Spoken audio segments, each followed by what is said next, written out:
গুৱাহাটী বিশ্ববিদ্যালয় 2024 পূব মাণ্ডলিক আমাৰ যুৱ মহোৎসৱ আজিৰ পৰা আমাৰ মহাবিদ্যালয়ত অনুষ্ঠিত হৈছে আৰু মধ্য অসমৰ প্ৰায়খিনি কলেজেই ইয়াত অংশগ্ৰহণ কৰিছে। এতিয়ালৈকে 20খনমান কলেজে অংশগ্ৰহণ কৰিছে। আমালৈ বাতৰি আহিছে আৰু আহি আছে আৰু তেওঁলোকেও অংশগ্ৰহণ কৰিব আৰু 3 দিন ধৰি পেলাই ইয়াত গীত মাত নাটক নৃত্য ইত্যাদিৰ প্ৰতিযোগিতা হ'ব আৰু ইয়াতে যিসকল ছাত্ৰ ছাত্ৰী আহিছে দূৰ দূৰণিৰ পৰা আহিছে ইয়াতে ৰাতি ইয়াতে থাকিব খাব আৰু সেইধৰণে আমি উলহ মালহেৰে আয়োজন কৰিব বিচাৰিছোঁ। যিহেতু গুৱাহাটী বিশ্ববিদ্যালয়খন আমাৰ নিজৰ আমাৰ প্ৰাণৰ এখন বিশ্ববিদ্যালয়। এই বিশ্ববিদ্যালয়খন সুনাম কঢ়িয়াই আনিবৰ কাৰণে সকলোৱে যত্ন কৰিব লাগে আৰু মই তাৰে অংশীদাৰ হিচাপে ক্ষুদ্ৰ এটা প্ৰয়াস কৰিছোঁ গুৱাহাটী বিশ্ববিদ্যালয়ৰ উন্নয়নৰ কাৰণে। গুৱাহাটী বিশ্ববিদ্যালয়ৰ কেইবাবছৰ দিনত পূব মাণ্ডলিক আন্তঃমহাবিদ্যালয় যুৱ মহোৎসৱ আজি এডিবি মহাবিদ্যালয়ত আজিৰ পৰা আৰম্ভ হৈছে।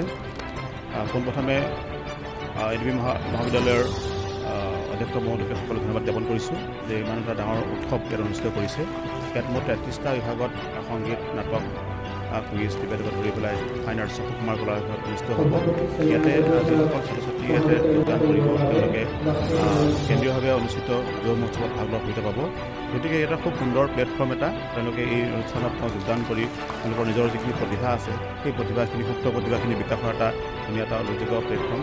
তেওঁলোকে পঢ়া শুনাৰ লগতো যাতে আমি বিভিন্ন ক্ষেত্ৰত যিখিনি প্ৰতিভা আছে সেইখিনি যাতে আমি প্ৰক্ষেপিত কৰিব পাৰিছোঁ গুৰুত্ব কৰি আহিছোঁ।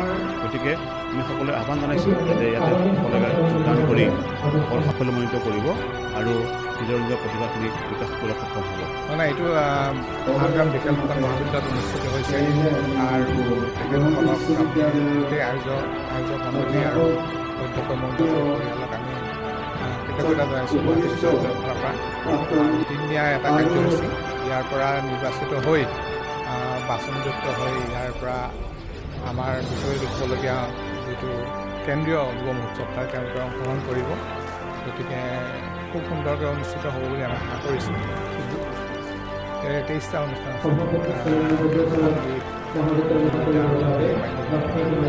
আছে আমি পাৰদৰ্শিতা তেওঁলোকে দেখুৱাব। তাৰ পৰা সেই বিচাৰপন্থীসকল আহিছে তেওঁলোকে সেইমতে তেওঁলোকে বাছনি কৰি